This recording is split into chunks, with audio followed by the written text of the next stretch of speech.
Bom, eu vou gravar essa videoaula sobre morfossintaxe, que seria a aula 5 e 6 de gramática, do cursinho de Identidade Popular.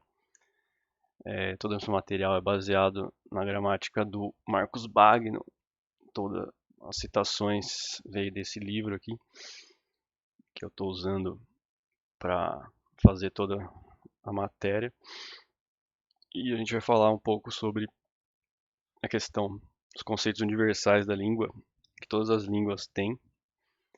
E eu vou destacar no português brasileiro, as particularidades que distinguem o nosso português do português europeu em relação à gramática. Então, acho que a primeira coisa que a gente tem que falar é a questão da lexicogramática, que é muito comum a gente encontrar a divisão gramática de um lado, dicionário do outro, que é o léxico. Então, o léxico seria o conjunto das palavras, seus significados e sentidos, com um grande dicionário. E a gramática seria o conjunto de regras que colocam esse dicionário em movimento. E essa divisão, a gente acabou gerando esse conceito de classes de palavras, classes gramaticais abertas, porque agora a gente vai começar a ver as classes de palavras, né? Então, nessa divisão, criou-se essa diferenciação meio artificial entre classes de palavras abertas e classes fechadas, né? E as abertas seriam aquelas que é possível você ampliar o repertório, né? Com estrangeirismo, empréstimos, neologismos, derivações, enquanto as fechadas elas seriam finitas, não tem como você acrescentar mais e retirar. Só que isso a gente vai ver que é um equívoco, né? Então, os substantivos, adjetivos, verbos e advérbios seriam classes abertas, que a gente pode sempre estar modificando, enquanto os pronomes, preposições, artigos e conjunções seriam classes fechadas. Bom, primeiro, antes de mostrar que isso aqui está equivocado, a gente tem que fazer uma divisão, a gente tem que entender que essa divisão simplista também entre léxico e gramática não é um traço universal, né? Mas ele vem mais dessas línguas da fonte indo-europeia, que veio o português, que vem o latim, que vem o grego. Qual a estrutura das palavras, a morfologia tende a ser marcadamente diferente da estrutura das sentenças. Então, morfologia de um lado e a sintaxe do outro, né? Só que não acontece isso em todas as línguas do mundo. Por exemplo, que na língua moicano, os índios norte-americanos, né? A gente tem, ele voltou para preparar o peixe. Só que em moicano é isso aqui que eu não sei pronunciar, né? Que é uma palavra gigante e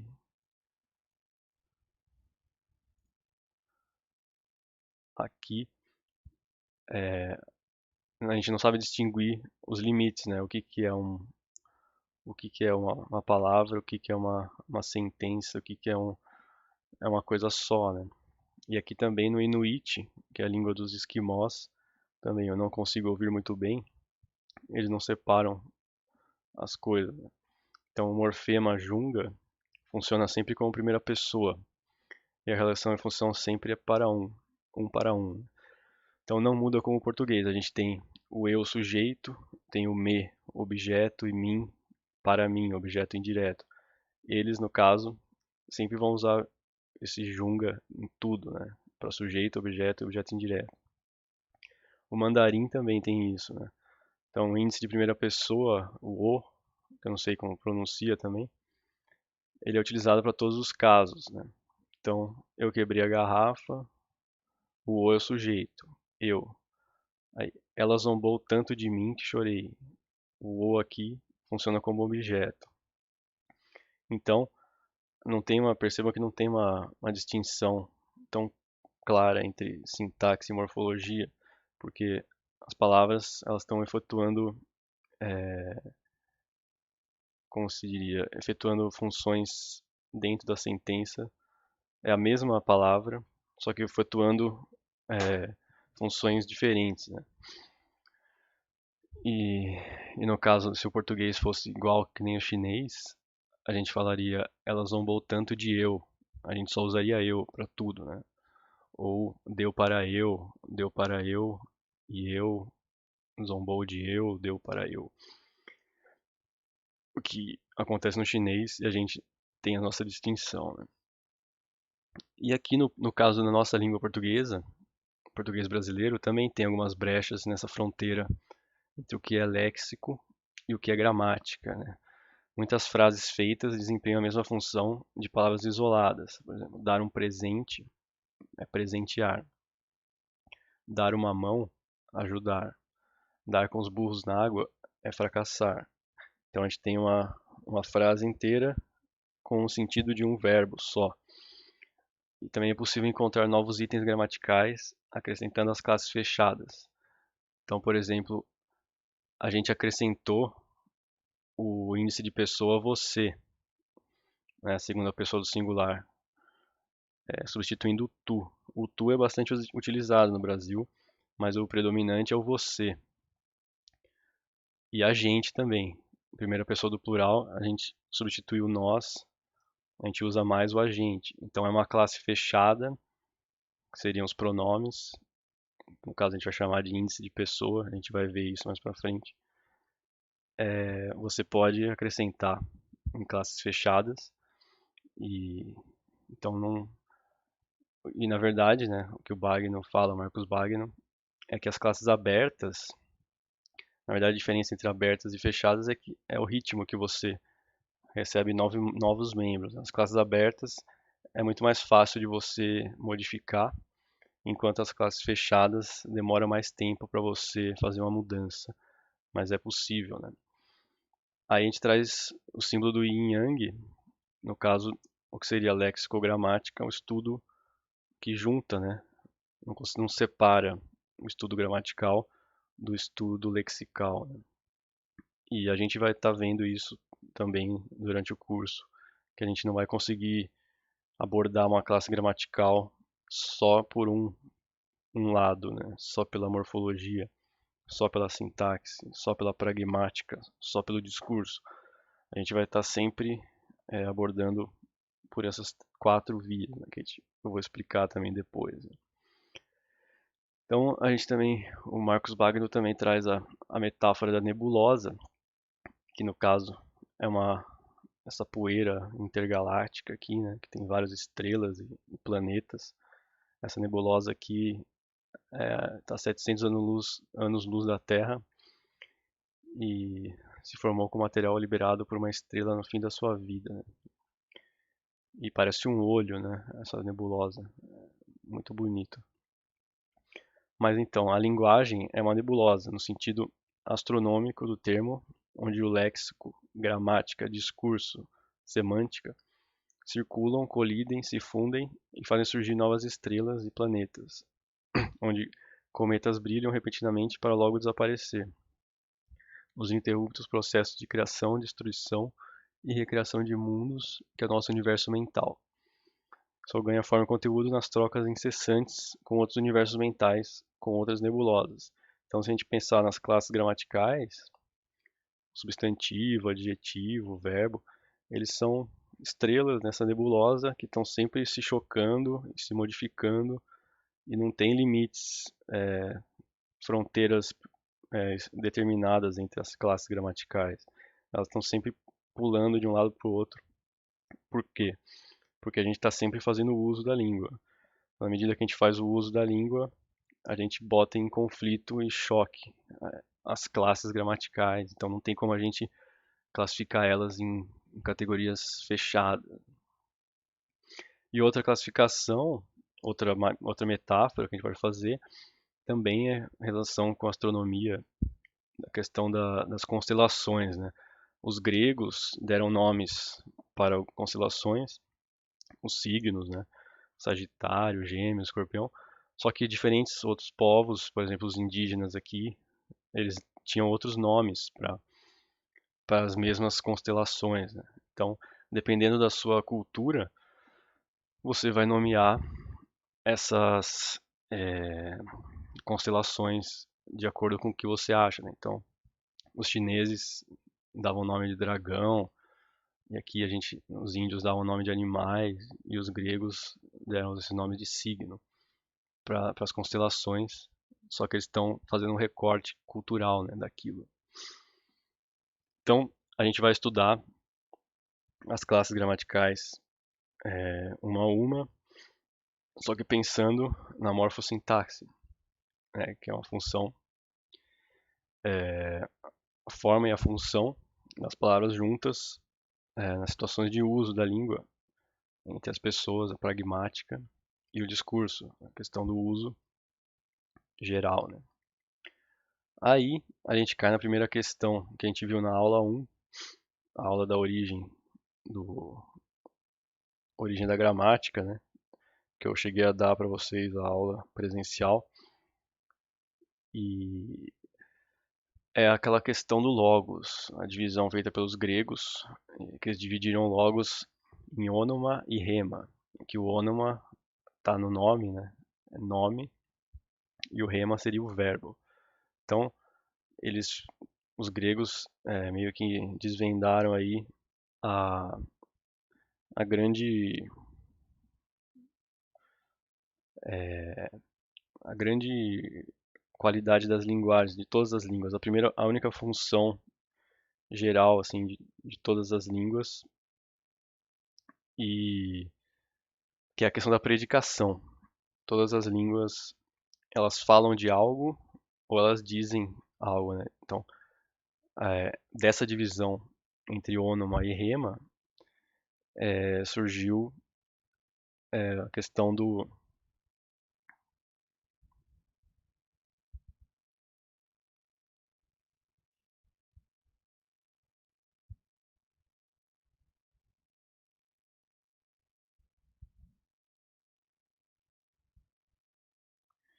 é, questão dessa divisão feita pelos gregos. A gente descobriu a predicação, né? Que é falar de algo e dizer algo. Só que não, na verdade não existe essa divisão, não é tão perceptível assim, né? Não é uma coisa,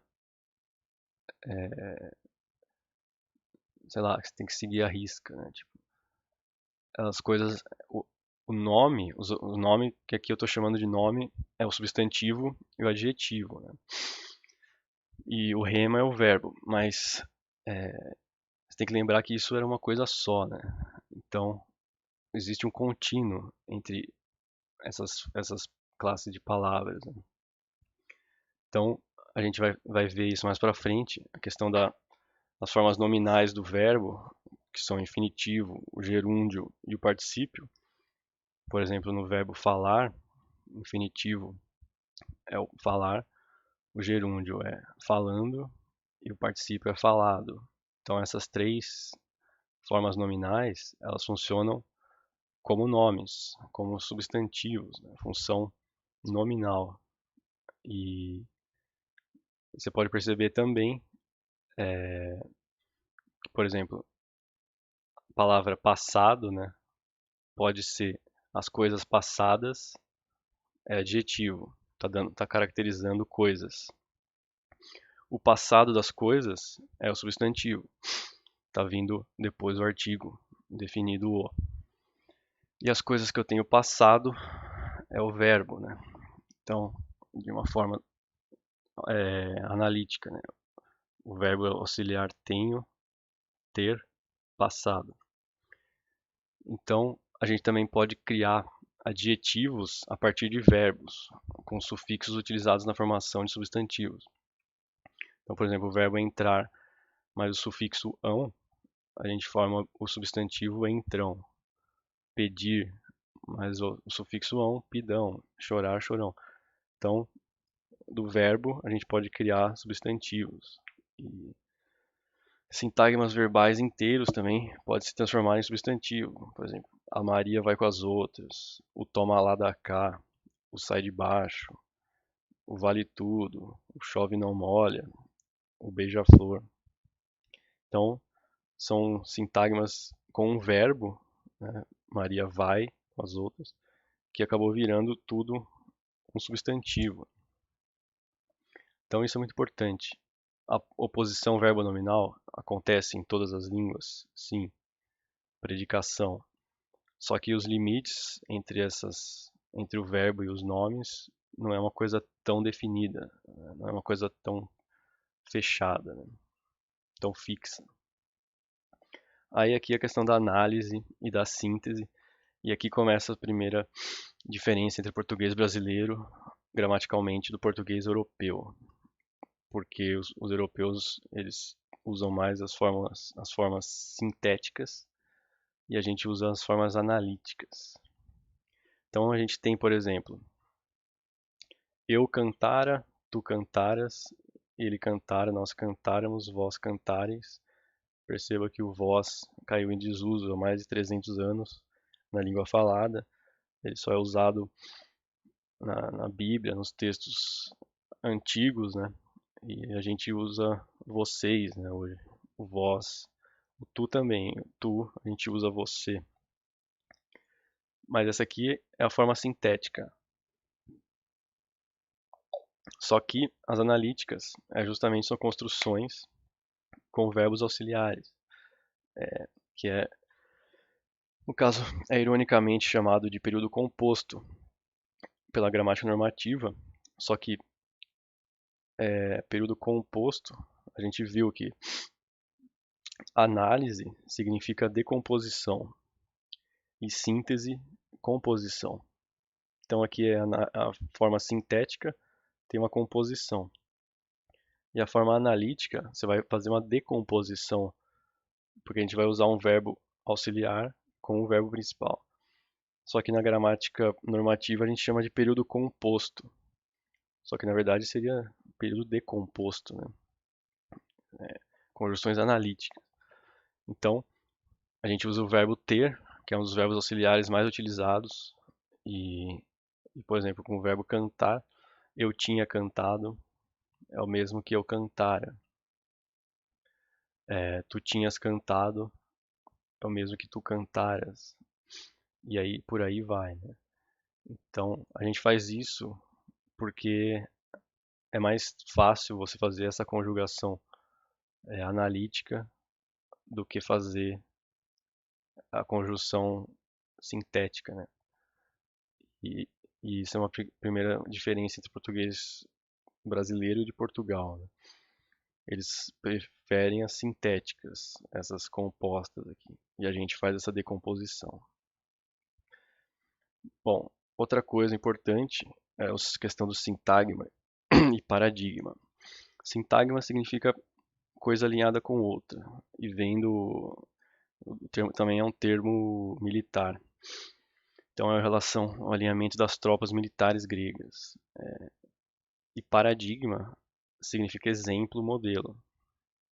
Então a gente pensa numa oração, por exemplo. O fulano tem comprado um celular novo todo ano. Isso aqui é da esquerda para a direita, a gente tem a construção sintática, quer dizer, sintagmática, né? O eixo sintagmático é o horizontal, né? O fulano, um do lado do outro, e eles obedecem uma ordem, né? A gente não pode trocar tudo, senão perde o sentido, né? E no caso, o fulano, um celular novo e todo ano são sintagmas nominais, porque tem como núcleo nomes, fulano, celular e ano. Agora, tem comprado um celular novo é um sintagma verbal, porque tem como núcleo o verbo comprar. Então, esses são a organização sintagmática, no eixo horizontal. Mas o que seria o eixo paradigmático, né? Então, a gente vê essa imagem, então os sintagmas estão organizados horizontalmente, e o paradigma é o eixo vertical, né? Mas o que significa, o que a gente faz, que operações que a gente faz no eixo paradigmático, né? Então, contém as formas virtuais que podem ser selecionadas para ocupar o lugar real no sintagma. Então, se a gente pegar a nossa oração aqui, a gente pode propor várias modificações no eixo paradigmático, né? Então, por exemplo, a gente pode trocar o fulano, obedecendo aqui artigo, substantivo, a gente pode trocar por o João, ou a Maria, ou qualquer outro nome, ou qualquer outro substantivo que vai funcionar, né? Então, os vários modelos que a gente pode pôr no paradigma. O que mais que a gente pode mudar? Tem ter, né? Ter comprado, a gente pode modificar, trocar o verbo aqui, trocar comprado por vendido, fabricado, quebrado. Mas tem que obedecer o verbo e tem que obedecer o verbo, é, o verbo auxiliar, né? E aí o celular a gente pode trocar por outros substantivos, pode trocar celular novo por qualquer substantivo adjetivo, carro velho, casa suja e por aí vai. Todo ano a gente pode trocar por todo dia, todo mês. Então a gente está fazendo modificações paradigmáticas, né? São todas as possibilidades de encaixar coisas obedecendo a estrutura sintagmática, né? Seguindo a regra do que está no sintagma, né? Só que aí, se a gente mexe no eixo sintagmático, por exemplo, tem comprado,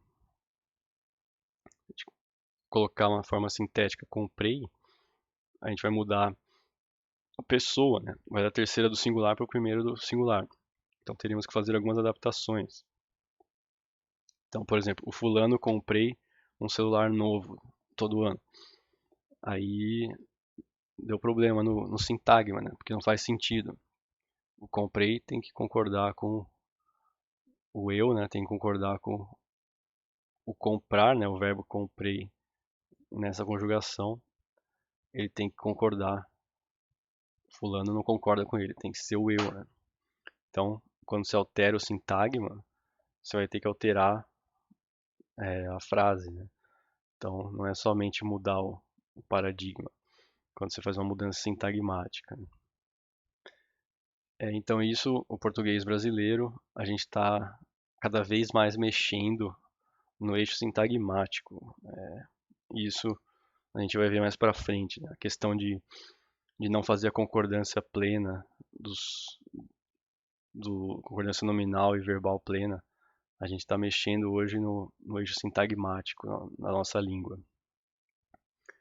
Aí a questão da ordem, isso que a gente vê bastante na escola também, a questão do sujeito, verbo, complemento, né? Sujeito, verbo, objeto, que é a forma normal da língua portuguesa, a forma não marcada, que a gente vai ver também, a questão de marcação e não marcação. Então a gente pode perceber que na maioria do mundo, na maioria das línguas, a forma sujeito, complemento, verbo, ou sujeito, objeto, verbo, corresponde a 38% das línguas, né? Esse é o caso do japonês. E o sujeito, verbo, complemento é quase igual, né? Que é o caso do português de Portugal e do Brasil, né? Então é igual a divisão. São as formas mais comuns. Aí tem verbo, sujeito e complemento. E as outras formas, que é mais raro, né? Mas também é possível. A nossa língua é predominantemente sujeito, verbo, complemento. Mas aí a gente tem exemplos de subversão disso, né? O hino nacional é o mais clássico. Começa ouviram, que é um verbo. Do Ipiranga às margens plácidas, sujeito. De um povo heróico brado retumbante, que é o complemento, né? E aqui é o parnasianismo, né? Esse hino foi escrito na época do parnasianismo e o autor queria fazer uma expressão poética e justamente para distanciar também das pessoas, né? Para distanciar os usuários da língua e para transformar o hino numa coisa difícil de se apropriar, né? Também uma questão ideológica também, né? Bom, outra questão importante que sempre vai estar a gente vai falar muito sobre isso e cai muito nos vestibulares, né? Que são a função deítica, a deixis, e as funções anafórica e catafórica, né? A questão da foricidade e da deixis. E deixis nada mais é do que a exposição pública de um objeto, né? Então, você tem que pensar no dedo indicador, apontando para algo fora do texto, né? Então, essa é a função deítica, de indicar, mostrar algo com o dedo, né? Então, o radical deixis, deik, é o mesmo radical que está no indicador. Então, a gente está apontando para algo.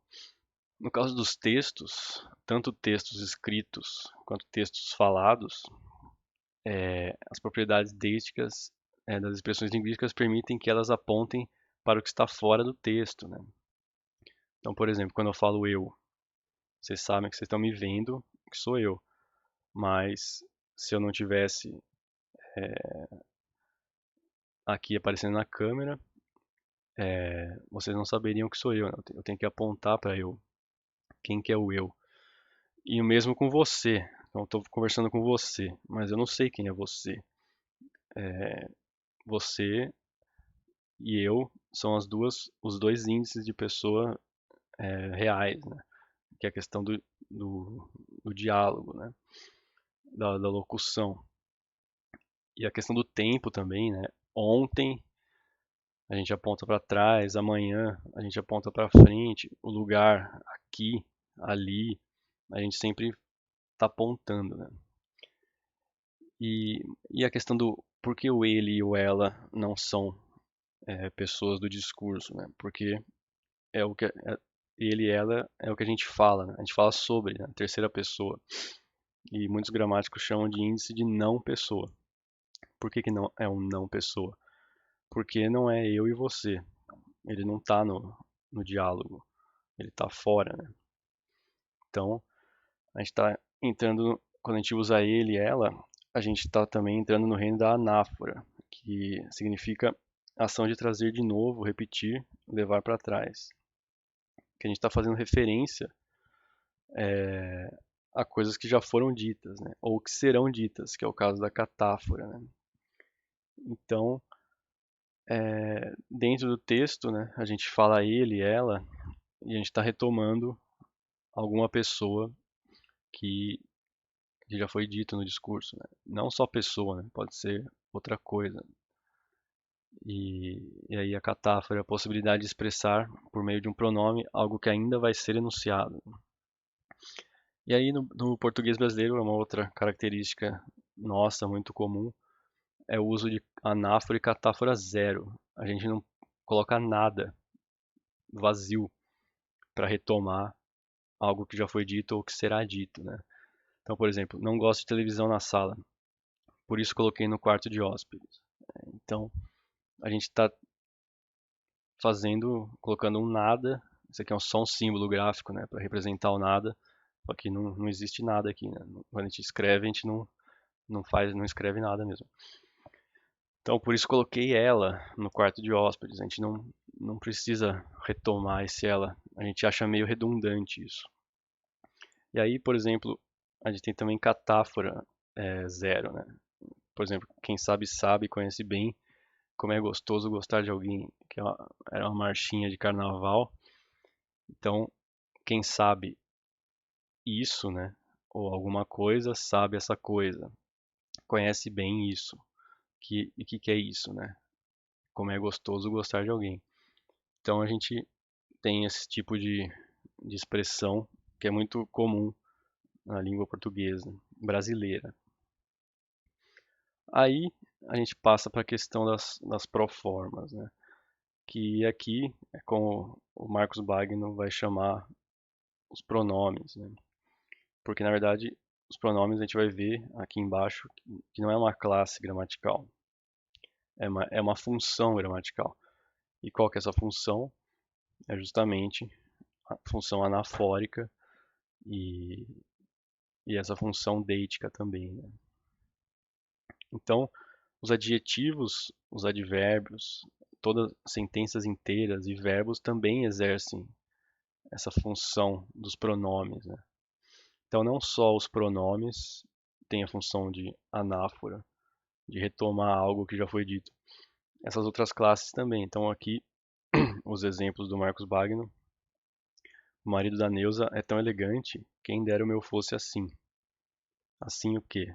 Elegante. é adjetivo. Então, assim, está retomando o elegante. É verdade que você mora em Vinhedo? No caso aqui, eu fiz pro cursinho de Vinhedo. É, meus 3 filhos nasceram lá. Lá onde? O advérbio lá, retomando Vinhedo. Ela é linda, né? A sentença inteira é retomada pelo né. Ela é linda, não é? Não é o quê? Ela é linda. Então, isso é muito comum, né? A gente fala direto isso. E eu sei que aborreci você com essa aula, mas foi por um bom motivo. Então, foi o verbo. O que que foi? Essa aula, né? Aborrecer vocês. Então, retoma o verbo. Então, isso é uma função e pode ser exercida por várias classes gramaticais. E aqui a gente cai nisso, né? Pronome e a sua função. A função da retomada anafórica seria a função essencial dos pronomes. Então, a maioria das questões de vestibular, quando aparece pronome, você já meio fica esperto que, então isso aqui está fazendo referência a algo que já foi dito no texto. E muitas vezes os vestibulares pedem para você identificar pronome tal, está se referindo ao que no texto. Então você tem que saber o que ele está retomando, né? É questões de leitura. Então muitos gramáticos extinguiram a categoria de pronome, mas nas gramáticas normativas ainda existe e ainda está no vestibular, né? Então o vestibular ainda chama de pronome essa função anafórica, mas a gente não precisa saber isso, né? É só ter essa ideia de que o pronome está tendo uma função. Aí a questão do sujeito pleno e objeto nulo também é uma particularidade do português brasileiro.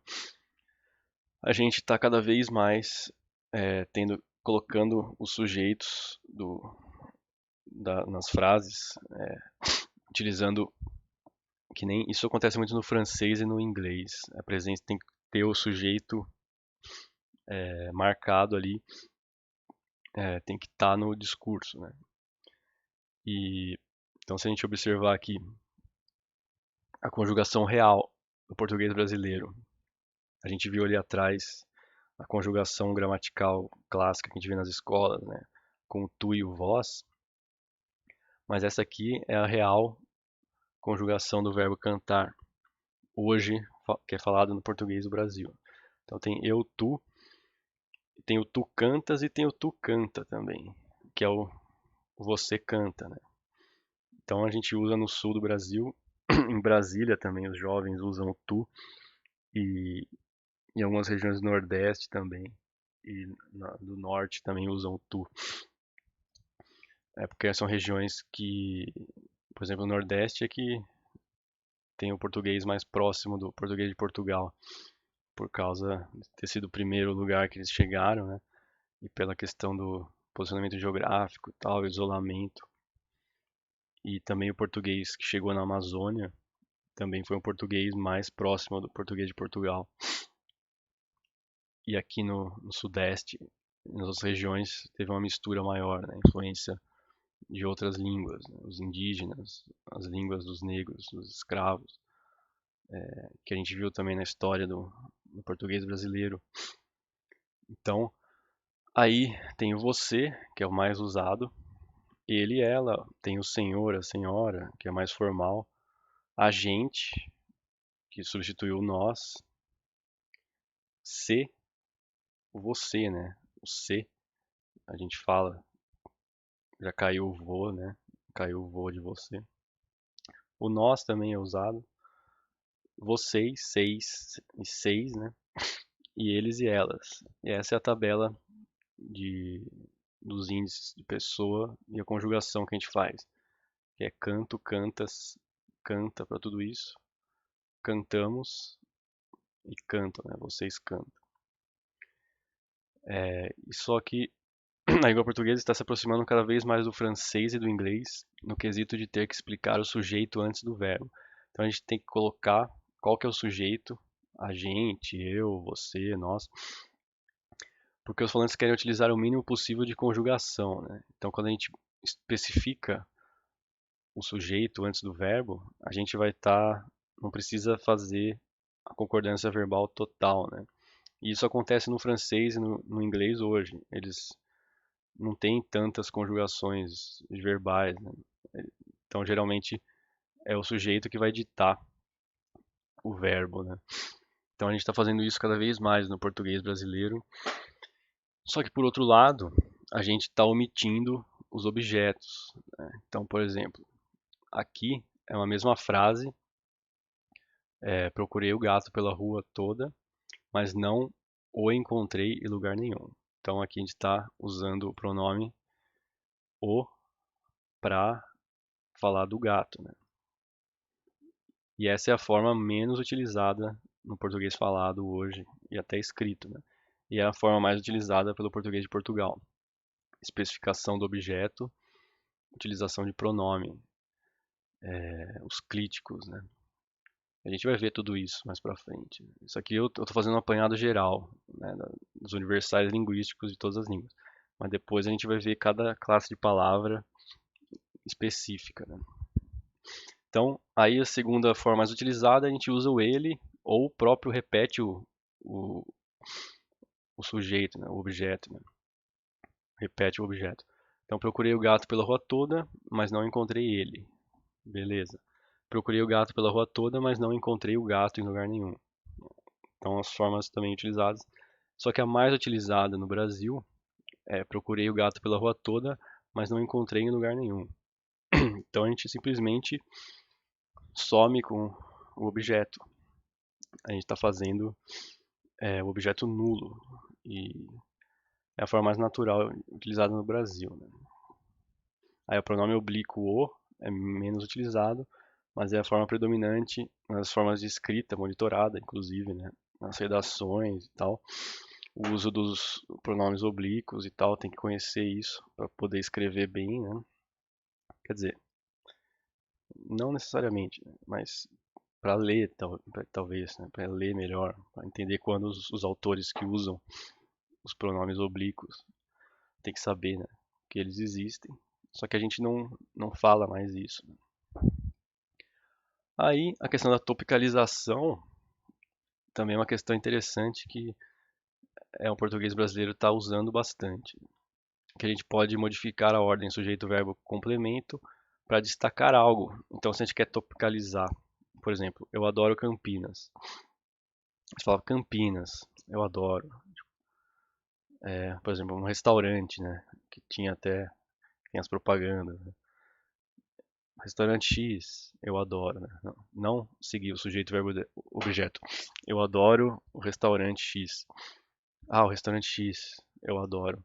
Então você topicaliza o complemento e aqui eu errei, eu não arrumei de novo isso aqui. Também estava errado no cursinho de vinhedo, eu não arrumei. Porque é sujeito, verbo, complemento. Aqui eu botei objeto, né? Mas é complemento. E aqui é complemento, sujeito, verbo. Então eu vou arrumar isso aqui depois, antes de botar no Google Classroom. Só que a gente não pode fazer isso com tudo, né? A gente não pode adoro eu Campinas. Eu Campinas adoro. Tipo, não faz sentido, né? Então nem tudo pode ser tropicalizado. Aí uma coisa interessante disso, porque no japonês, que é uma língua tópico-comentário, diferente do português, que é uma língua sujeito-predicado, então existe uma partícula específica para destacar o tópico. Na verdade tem duas, né? Que é o a, que é esse ha, só que fala o a, e tem o ga também. Então aqui no exemplo, né? Sensei wa baka desu. Então em azul, né? O professor é idiota. O baka, quem curte anime sempre vai ter o baka, né? Baka Yaro direto, né? Os idiota pra lá e pra cá. E sensei é professor. Então a partícula wa aqui, ela topicaliza. Professor é um idiota. Só que se você quiser topicalizar o idiota, você bota baka wa sensei desu. O idiota é professor. Então, é uma língua tópico comentário. Então, isso é legal no japonês. Você sempre vai saber quem que é o tópico. Você sempre vai colocar ele no lugar. Você sabe sempre onde ele está, porque tem essa partícula que mostra. Então, isso é uma coisa interessante. E é diferente do português, porque a gente chama sujeito predicado e os japoneses é esse tópico comentário. Aí, a questão da marcação e não marcação, isso é uma coisa que gera polêmicas, porque a distinção amplamente utilizada nos estudos linguísticos é que opõe as formas marcadas e formas não marcadas, né? Quando a gente fala em marcado e não marcado, a gente tem que pensar, por exemplo, uma mancha de graxa, assim, né, na camisa de uma pessoa. Então, se a gente mancha a camisa de uma pessoa com tinta, aquela pessoa está marcada, né? Tipo, olha só, ela está diferente, né? Na cara, por exemplo, joga tinta na cara, você marcou aquela pessoa. E a pessoa não marcada, sem tinta, é uma pessoa normal. Só que isso a gente está falando de um exemplo real, né? Só que eu estou querendo falar primeiro da gramática, né? Então, o não marcado seria o mais utilizado, né? É a forma mais normal. E o marcado é o mais estranho, que causa estranhamento. Só que isso, beleza. Por exemplo, a forma sujeito, verbo, complemento é a forma não marcada da organização da sentença. O tempo presente, em relação aos tempos verbais, é o tempo não marcado. A voz ativa é o não marcado. Se você fala uma frase na voz passiva, é meio estranho, né? Isso é uma coisa que os vestibulares cobram muito, né? Uma coisa inútil de ficar transformando voz ativa em voz passiva. Bom, o problema é quando a gente cai na questão dos gêneros, né? Porque a gente não pode confundir os gêneros gramaticais com os gêneros reais, né? A questão, eu até botei aqui para não esquecer, não confundir o gênero gramatical com a identidade de gênero, né? Ou como os gêneros se manifestam na realidade. Tem a questão hoje dos gêneros não binários, então essa coisa da inconformidade dos gêneros. Mas a questão gramatical, o português brasileiro é uma língua que tem o masculino e o feminino. E todo mundo sabe que o masculino é o não marcado, né? Então, a gente fala os homens, os alunos, os professores, sempre masculino, masculino. E isso não quer dizer que a nossa língua é machista. A língua não é machista porque ela não existe, né? Então, o Marcos Bagno fala: o problema é a nossa sociedade. A gente sabe que a nossa sociedade é extremamente machista. E a gente tem uma história aí de 500 anos de patriarcado e tal. A gente conhece isso. E isso reflete no uso, né? Porque o português, como a gente sabe, veio do galego, né? E o galego veio do, do latim. E no latim tinha masculino, feminino e neutro, gênero neutro. Só que o português perdeu isso, o português brasileiro, o português europeu. Então acaba se criando essa distinção de gênero gramatical. E pode ser, logicamente, né, por predomínio masculino, pode, com certeza foi incrustado na gramática, porque a gente tem uma sociedade machista. Mas a língua em si, ela não é machista. Por quê? Porque você pode se apropriar da sua língua e usar ela de forma não machista, né? E a gente está vendo muito isso acontecer nas comunidades LGBTQI+.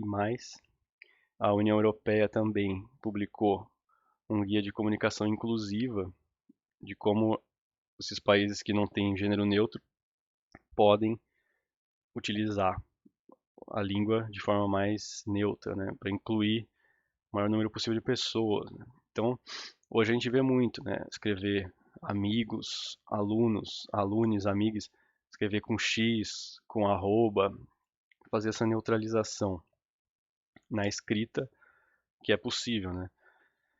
e que é mais difícil na fala, né? Mas é uma coisa que está acontecendo, né? E já faz parte da língua. Mas sempre vai gerar polêmica, né? Porque os conservadores, os puristas da língua vão falar que isso é um absurdo e tal. E até teve aquela questão do Enem, que falava sobre a língua dos travestis, né?